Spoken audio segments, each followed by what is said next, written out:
With Devon, Witherspoon, and Woolen set to return, the Seahawks have plenty of star power at cornerback for at least 2025. But could the position be the most underrated need going into the upcoming draft? We're going to be taking a deep dive coming up here on our Thursday edition of Locked On Seahawks.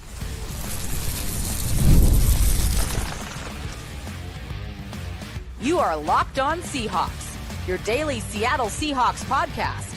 Part of the Locked On Podcast Network, your team every day.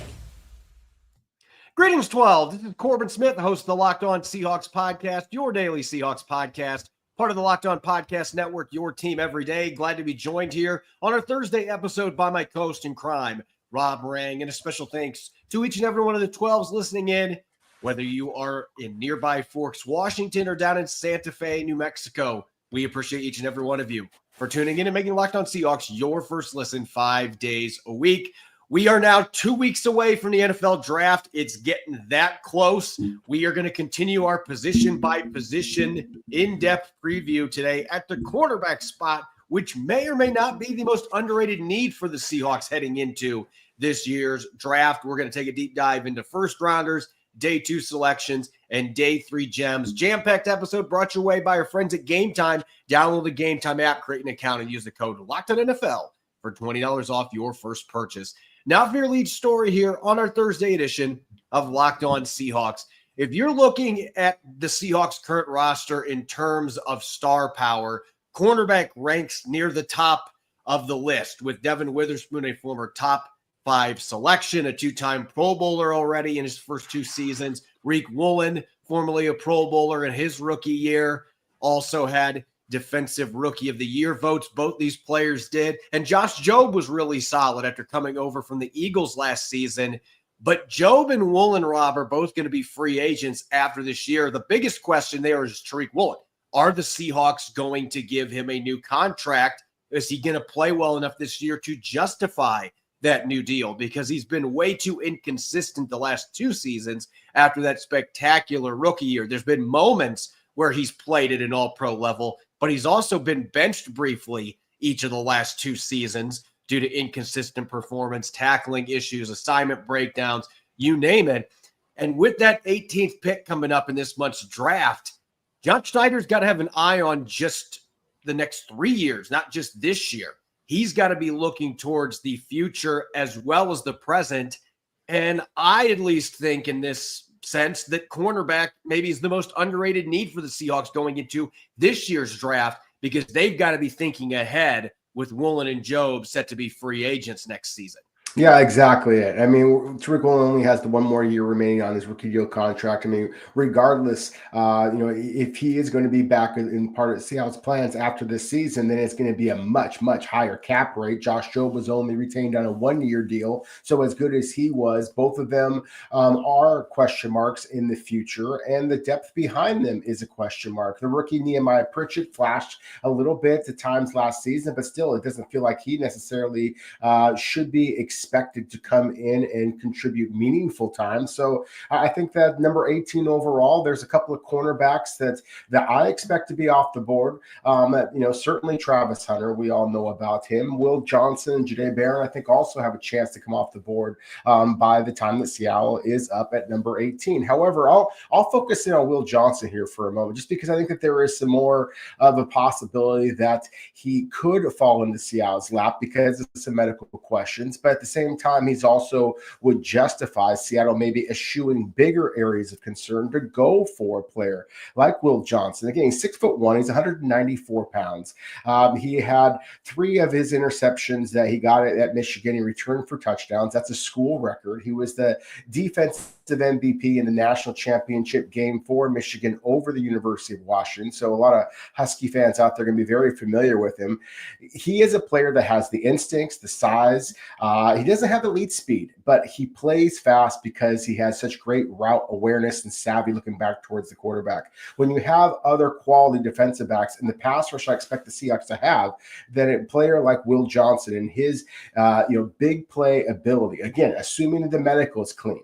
But if he is available and Seattle has a good medical, or if he is available to them at number 18 and Seattle feels confident with the medical, then I do think that Will Johnson would be an excellent selection for the Seahawks number 18 overall. As you mentioned, there's also a chance that Jahdae Barron from Texas is off the board before the Seahawks pick at number 18. And this has been a player who has been an ascending NFL prospect for really the last 3 years. 3 years ago, he had a pick six for Texas. He was playing a lot of snaps all over the secondary. He gives you positional flexibility. What I love about this kid, he's not the biggest corner, 5'11", 185 pounds soaking wet. He's not a big guy, but he plays above his weight class, and he is more than happy to mix it up in the run game. And he had 2 sacks the last 3 seasons. He can blitz as well as any corner in this draft class. So Seattle's already got Devon Witherspoon, but think about the fits you can give an opponent if you've got multiple corners that you can bounce around outside in the slot that have the ability to do damage as blitzers.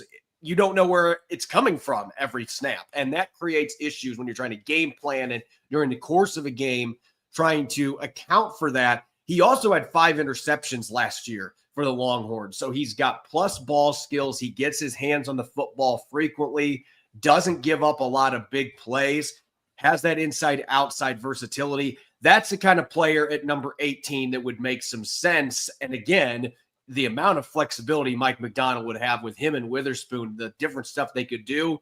You can't tell me that Mike Macdonald would at least not be trying to pry John Schneider a little bit. Like, think about what we can do with this. If he's there at 18, I think Barron is definitely somebody that would be in consideration. I think he has to be. I mean, to me, he's a safer player than Will Johnson. And Barron is one of my favorite players in this draft class, Corbin, regardless of position. So, again, I mean, whether it be for the Seahawks or for any other club, his experience inside and out, not only, of course, the elite competition that Texas played, in terms of games, but just in practice. You think of the speedsters that he's had to go up against over the last couple of years.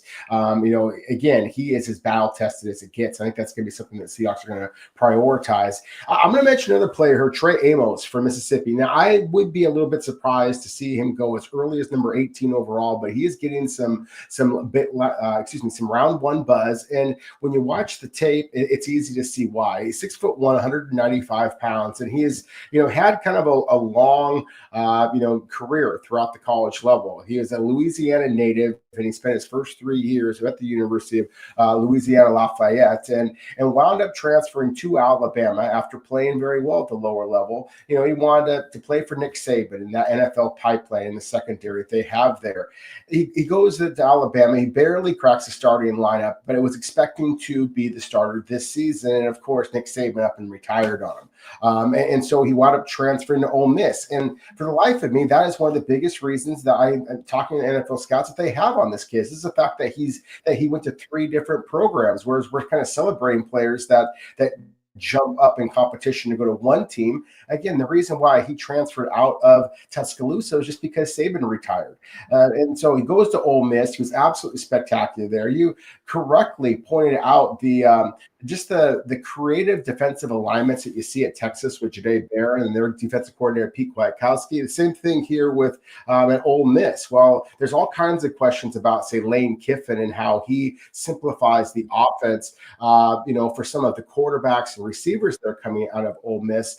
Pete Golding, on the defensive coordinator, really does a lot of varied different looks and things. So corners have to be smart. And this kid picked it up in a year and wound up leading the SEC in pass breakups this past year. So again, to me, the arrow was going up with this kid. I do think that he's in play for the late first round, maybe 18, maybe a slight trade down possibility, but a good football player. The real wild card in all of this, a player that we've talked about a few times already on here because Shavon Revel Jr. already has a visit scheduled with the Seahawks. They clearly have interest in him. And this guy screams Pete Carroll corner. I mean, 6'3", 200 pounds, long arms. I mean, he has all those metrics. And I think if he would have been able to run in the combine, he might have ran in the 4.3s. When you watch the film, he's got that kind of speed, and he's a specimen. Like, to me, he's kind of a DK Metcalf for the cornerback position because we remember Richard Sherman being tall and lengthy, but Richard Sherman and Enrique Woolen, for that matter, neither one of those guys have the bulk that this guy has. Like, he looks like he was carved by the Greek gods. Now, he's coming off a torn ACL that he suffered in practice last year. He had 2 picks in the first 3 games, though, and he can come up and stick people. He had a really low missed tackle rate. He is an excellent press coverage corner. He plays with physicality. He's got the speed to be able to recover. And my understanding, talking to some people that have connection to his camp, he is well ahead of schedule. They expect he's going to be ready easily for the start of training camp, wherever he ends up going. If this guy wouldn't have been hurt, I think Revel had a chance to be the first corner picked, including over Will Johnson, because of his traits and the ball production.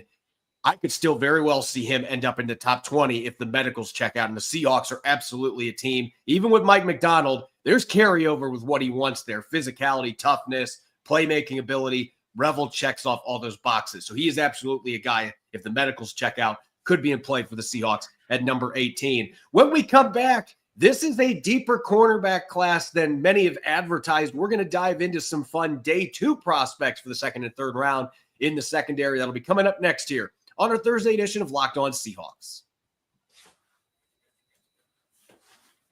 This episode is brought to you by our friends over at GameTime. There's nothing like the energy of a live game, whether it's catching a last-minute MLB showdown or soaking in the excitement of an NBA playoff matchup. But finding great seats at a great price, that used to be a challenge until I found GameTime. GameTime makes scoring last-minute tickets easier than ever. Prices actually drop as the event gets closer, and with their all-in pricing, you see the total cost up front. There's no surprises when you check out. I love using GameTime because I can save up to 60% off buying last-minute tickets for sports, concerts, comedy, and theater. You can grab those last-minute seats for a Mariners game and save big with their zone deals. And with seat views before you buy and no surprise fees, you can book with total confidence and peace of mind. Their lowest price guarantee means I never have to worry about overpaying. Take the guesswork out of buying tickets with GameTime. Download the GameTime app, create an account, and use the code LOCKEDON for $20 off your first purchase. Terms apply. Again, that's the code LOCKEDON NFL for $20 off. Download GameTime today. Last minute tickets, lowest price guaranteed. Welcome back to the Thursday edition of Locked On Seahawks. I'm your host, Corbin Smith. He's Rob Rang. A special thanks to each and every one of the 12s tuning in. And thank you, as always, for making Locked On Seahawks your first listen 5 days a week. We greatly appreciate your support of the podcast. It's all about cornerbacks today. And even though the Seahawks have a really star-studded cornerback group right now with Woolen and Devon Witherspoon highlighting it, there are questions beyond 2025. So corner could be an underrated area of need here in the first couple rounds. And Rob, we just outlined 4 players who have a chance to go in the first round and might be in the mix for the Seahawks. But it seems like to me, the real sweet spot for the Seahawks with 4 picks in the second and third round, this seems like the sweet spot for the cornerback position as well. I feel like there's a significant drop-off as we talk day 3 later in the show. But on day 2, there's a handful of really good prospects that I think would be excellent fits for the Seattle Seahawks. Well, I 100% agree with you. I think that it feels a little rich for me at number 18 overall to invest that type of a pick in a cornerback in this class, given Seattle's other needs. But with those 4 picks on day 2 and some of the ball hawks that are available, or at least that I expect to be available and taken on day 2, that I really think it makes an awful lot of sense that's where Seattle is primed to pounce. I'm going to start off with Maxwell Hairston. I mean, he was just the combine speed champion this year, 4.28 in the 40. Corbin, I was just kind of extolling the virtues before about Will Johnson's, his 3 pick sixes over his career. Maxwell Hairston was even more efficient than that. He had 3 pick sixes over his career. He only started 20 games. So again, just an absolutely dynamic athlete go up against SEC competition. You love the athlete, you hate the body. He's 183 pounds soaking wet. He plays physical. Punches above his weight class, as you put it before. But at the same time, you do worry about durability concerns. And just quickly, I'm going to mention the 2 other guys that I wanted to highlight here. And both of them, again, it's going to be about the ball skills. Quincy Riley from Louisville, 15 career interceptions. That's more than any of the cornerbacks that I expect to be drafted, at least from the middle rounds on up. from at least at the FBS level competition. 15 picks over his career. He played in 55 games over 6 seasons, going back to Memphis and Louisville. He is an instinctive player. He has played a variety of different systems in terms of man and zone principles. So I think that you can just see the savviness and the awareness of which he plays. At the same time, he is better in coverage than he is in run support. And so he's not always the most reliable open field tackler. And that's why I think that a guy that has his ball skills and that ran a 4.48, a solid time, but not an elite time, at 5'11", 194 pounds, why he's likely to be available probably in the, later portion of the second round to the early portion of the third. And then Noel Williams, one of my absolute favorite players. You mentioned Richard Sherman, and Corbin, I am fortunate enough to be to contributing some articles to the Seahawks website. And one of the articles that I always like to write is a doppelganger piece, where basically I'm looking at different prospects all across the country and just who do they remind me of. And there are elements of Noel Williams' length, his ball skills, 14 interceptions, 7 this past season, led all of college football, that do remind me of Richard Sherman. Now, to compare a Cal Bear to a Stanford, I just don't. I don't know that that's going to go too well with Richard Sherman. He might get pretty angry at me, and I don't want to see an angry Richard Sherman. But at the same time, there are elements of play with Noel Williams that reminds me of the Seahawks legend. And again, I think in day 2, he is going to wind up surprising some people and being an absolute star in the NFL. Yeah, Noel Williams is somebody that was being viewed as a day 3 selection, and then you see the ball skills and what he did in the pre-draft process. He is somebody that I'm now expecting has a really good chance to go in the 3rd round just because he's got those traits. Now, he's given up some big plays. He's going to have to clean that up some. He hasn't been able to show the recovery speed when he's been burned by taking guesses on plays. But more times than not, he's right, and that's one of the reasons he had such good ball production. A couple of players that I want to mention here. Benjamin Morrison from Notre Dame, if he would not have suffered a knee injury this following season in the middle of the year, Benjamin Morrison would have probably been discussed in the first segment, because 2 years ago as a freshman, he had 6 interceptions for the Fighting Irish. Last season, or 2 years ago, he had 3 picks and 10 pass breakups. He is 6 foot, 185 pounds, so not the biggest guy, but he's got decent size. He has outstanding ball skills. The tackling has been solid, not spectacular, but it's been solid. The biggest concern for him is health, and there was some discussion about his knee issue potentially being chronic. The newest reports out there are suggesting that is not the case, though, which is outstanding news. If he has a clean bill of health, this is a guy that's got first-round ball skills and first-round talent that you can get in the 2nd round because of that medical slip-up. You just got to see what the physical looks like. But Benjamin Morris is a big-time talent and can turn the football over as well as any cornerback in this draft class, and could be a major steal on day 2 if he is healthy. And speaking of outstanding numbers and size, Darian Porter at Iowa State, he was really only a full-time starter this past season for the Cyclones, but 4.7 passer rating against.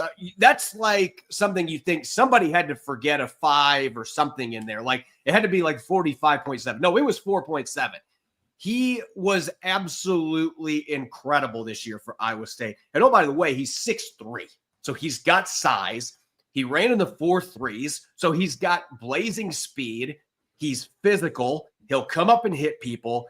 This is the player, if I had to highlight one of these day 2 selections that could stun and be picked in the late 1st round, Darian Porter from Iowa State is the player that I absolutely could see doing that.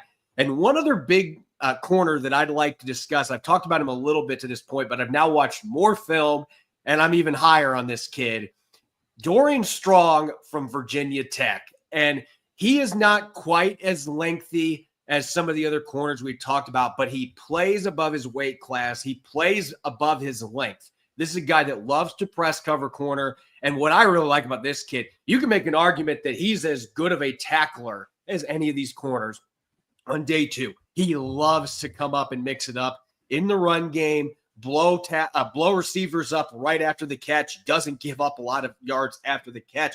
He gave up a few big plays because sometimes he will get caught guessing, similar to Noel Williams, Didn't have quite as much ball production in terms of interceptions, but the pass breakups are there. The physicality is there. And I think the best football is still ahead of Dorian Strong. I just think he's a really good scheme fit for the Seattle Seahawks. When we come back, Rob, we've got day 3 prospects, and there are plenty of them that have Seahawky traits, especially in the Mike Macdonald scheme. We're going to be diving into some day 3 gems and sleepers to watch as we head towards the draft at the cornerback position. That's coming up next here on our Thursday edition of Locked On Seahawks.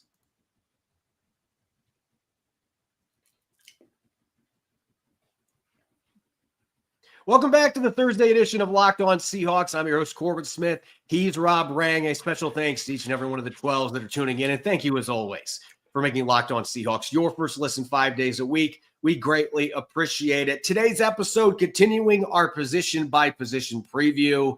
The cornerback spot looks pretty darn good for the Seahawks in the present, but they've got contract issues to worry about, some long-term questions beyond this season, and the good news is that this is a rock-solid cornerback class. It's not the best we've seen. It's not the deepest we've seen. And there is a bit of a drop-off. Some of the guys we just talked about in day 2, there's a pretty sizable gap between those players and what's likely to be available in day 3. But that doesn't mean that there isn't value that the Seahawks can mine at this position. I think it's very comparable to the day 3 guys last year, where there were some guys who could be developmental players that could start, and you might be able to land some guys that actually could play fairly early on day 3 of this draft. Yeah, I think so. And again, that's going to be something that I'm going to be highlighting here, is not only players that have played a fair amount of football, but also are going to be able to contribute on special teams. If you're going to be investing in early round selection in a cornerback, then maybe that's all that he does. But again, a day 3 corner had better be one of your better candidates as far as being a gunner on kickoff and on punt return, punt coverage. And so you're looking for guys that have that type of physicality, that type of straight line speed, and also, of course, can play the cornerback position. So I think you have to start off with a corner that I think has a possibility that he slides down because he's not quite has as many tools as some of the other elite athletes that we talked about. But Denzel Burke from Ohio State is about as battle tested as it gets. He's a 4-year starter. Again, the competition that he faced not only on game day but also in the practice field kind of speaks for itself. But I want to focus in on a couple of players from much smaller schools than the reigning national champions. And a Big Ten opponent of the Ohio State Buckeyes is Rutgers, of course, and Robert Longerbeam. 5'11", 174 pounds. And again, that's 174 pounds, like we talked about before with Maxwell Hairston from Kentucky, the big play specialist. So this guy has 42 pass breakups over the last 4 seasons. So he certainly gets his hands on the football. Unfortunately, he doesn't have the ball skills of Maxwell Hairston. Only has 5 of those 42 pass breakups actually went for interceptions for his club. And again, he lacks the size. He is a better player than he is a tester. Wrong player. 4.39. He's quite the tester. But he is a dynamic athlete. But at the same time, again, the size problems and the struggles in a little bit with open field tackling. Those are the things that you worry about with him. Caleb Ransaw from Tulane is another player I want to highlight here, because you talk about guys that kind of fit in with that Mike Macdonald kind of mantra and just a physicality, tenacity, resiliency. Caleb Ransaw is one of those kind of guys, Corbin. He's 5'11", 197 pounds. They played him as a slot corner, outside a corner, and then as a safety guy. So again, his positional versatility is really intriguing.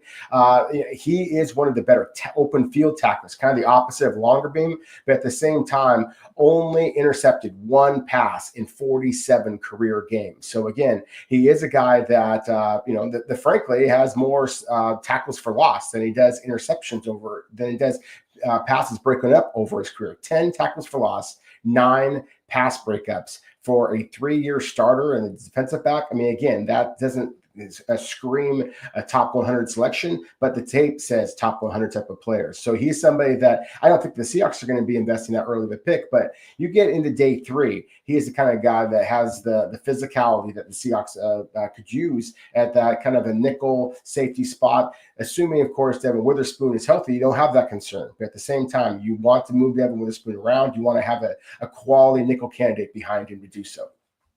I have just been begging for this to happen since I watched this guy play this past season. I want to see Kobe Bryant with Kobe Bryant in Seattle secondary. And I'll tell you what, the Kobe Bryant spelled Cobee from Kansas is one of the most underrated corners in this entire draft class. You look at his last 4 seasons. I mean, he's been playing significant snaps since he arrived in Lawrence. 4 years at Kansas, 13 interceptions in those 4 seasons, 2 pick sixes. He's taller, lanky, 6 foot, 170 pounds. Another guy that's not very big, but he's been a fairly reliable tackler. He's a player that has played boundary and a little bit in the slot. I think he's best suited to play boundary at the next level. But you're getting a guy that plays hard. He plays physical. He's a instinctive player. And again, 13 interceptions in 4 years. You've got ball skills. Was not the best tester. But look, the other Kobe Bryant was not necessarily the best tester either. And he's found his way as a safety now in Seattle secondary. How much fun would it be to have a Kobe Bryant connection in Seattle secondary? They're spelled a little different, but you'd have to really get creative with the back of the jerseys because the names start with the same letters as well. But I would love to see the chaos that would come with that on and off the field with Kobe Bryant and Kobe Bryant. And one other guy I want to mention here, everyone that listens to our show knows how much I value Kansas State prospects. It's one of those schools that I just feel like they don't get the best prospects or recruits sometimes, but they develop players as well as any team in the country. And we've talked DJ Giddens already, the running back for Kansas State. They've got a couple other really good players in this draft class. One that I want to highlight here, Jacob Parrish, who is probably going to be a slot at the next level, but he played a lot of boundary in college against Big 12 competition. 2 years ago, he had 4 picks. If he was going into the draft after the 2023 season, he ran a 4.35 at the combine. He's got explosive athleticism. He had ball production that year. Unfortunately, he wasn't able to replicate it this season, and he gave up some big plays in coverage. He doesn't always play to his testing speed and quickness, but I think with proper coaching, all the physical tools are there. And this guy, look, there's been missed tackles, but it hasn't been because of effort. You clean up the technique a little bit, which absolutely can be cleaned up. I think Jacob Parrish can be a really solid starting caliber corner for a long time in this league. But he's a day 3 guy because there are but ifs in his game as far as, well, the traits don't necessarily match up to the production all the time. He's inconsistent, but the effort is there. He was a team captain. This is a guy that I absolutely think would make sense on day 3 for the Seahawks. No, I 100% agree with you. I mean, Parrish is a good football player. And Burke, as we talked about before, is a good football player that I think have a real chance to not slip into day 3. But even if Seattle were to invest in early selection at the cornerback position, I think that this one has some fits on day 3 potentially with those 2 players that we just highlighted that could force Seattle's hand to double dip at that spot, just like they did a year ago. One more player, we want to each throw out a sleeper to watch it. And you and I dug deep on these in terms of players that maybe aren't getting a lot of buzz. But Za Frazier, this is going to sound familiar, a tall, lengthy, athletic corner that hasn't played very much football from UTSA. If that rings a bell, well, Reek Woolen was the same way. And while Za Frazier is not that caliber of an athlete, he's still a really athletic dude at 6'3" with size, long arms. And last year he had some ball production in his first season as a starter for the Roadrunners, just like Reek Woolen a couple years ago. And he ended up surpassing these expectations. But Za Frazier would be a guy that I think you're going to have to develop for a while before he can play significant snaps because he just hasn't played much at the college level. But at the same time, he's got those traits. He's oozing those traits, Rob. And we know how the Seahawks have always felt about that in the secondary. 5th or 6th round flyer on this kid could absolutely pay dividends. And it could even be Za Frazier replacing Reek Woolen by 2026. Yeah, and just the fact that you mentioned the connection to UTSA, of course, where Tariq Woolen played with Za Frazier. I mean, that got me thinking about other players in this class who I'm intrigued by that have some ties to the Seahawks. And of course, one of the most disappointing selections that the Seahawks had in terms of just his lack of production, given where he was drafted and some of the other players that were drafted around him, would be Dwayne Eskridge from Western Michigan. And they've got a corner in Bilal Kone who has got similar traits traits as what you just mentioned was Frazier. I mean, he's 6'1", he's 190 pounds. He ran a 4.4340 with a 1.55 second 10-yard split. So again, he's absolutely lightning for 190 pounds. And this guy has an interesting background. He had to kind of work his way up. He went the junior college route. Then he was at Indiana State, transfers to Western Kentucky, was only there for 2 years, but led the team in pass breakups each of those 2 seasons. He still is raw in many different ways, but you see effort as a tackler. Again, 6'1", 190 pounds, and running a legitimate 4.4 with the ball production that he has. To me, he is the kind of the moldable clay that you can work with, considering the fact that Seattle already has quality depth at cornerback. They're just looking for some of the bright young talents that have special teams ability again as well, that might be able to mold into a starter in the future. As always, you can follow me on X and Blue Sky at Corbin Smith NFL. You can follow Rob at Rob Rang. Make sure to subscribe to Locked On Seahawks on YouTube and wherever you get your podcasts to make sure you don't miss a single episode. And for those of you that are diehard Seattle sports fans, get your fix for all the teams that you love. EmeraldCitySpectrum.com, just $6 a month for a subscription for coverage of 9 teams. We're going to be adding a 10th here very soon, so make sure to check that out. We'll be coming back tomorrow with our Blue Friday episode. Nick Lee and I will be diving into some underrated prospects on the defensive side of the football. Make sure that you are listening in and enjoy the rest of your Thursday. Go Hawks.